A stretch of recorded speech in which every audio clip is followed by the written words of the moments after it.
Bonjour, nous fêtons cette semaine l'épargne salariale.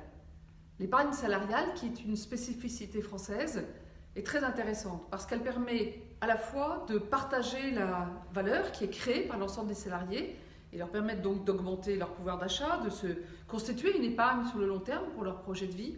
Et en même temps, c'est un instrument qui relie la compétitivité et l'engagement de chacun.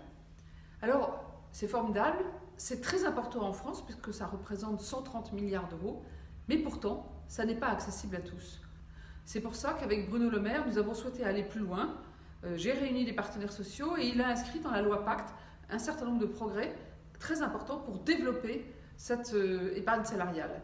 Nous avons 4 leviers principaux. Le premier, très important, c'est de supprimer le forfait social, c'est-à-dire les charges des entreprises, pour les petites et moyennes entreprises quand il s'agit d'intéressement, de participation ou de distribution d'actions au personnel. Le deuxième, mon ministère met en place des accords types pour les TPE, PME qui veulent aller vers l'épargne salariale mais ne savent pas comment procéder.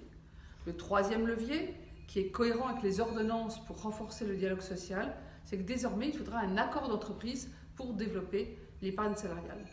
Enfin, Bruno Le Maire et moi avons désigné 2 ambassadeurs qui vont sillonner la France à la rencontre des TPE-PME pour les aider à faire les montages et à mettre en place cette épargne salariale dont nous souhaitons qu'elle puisse bénéficier à un très grand nombre de salariés.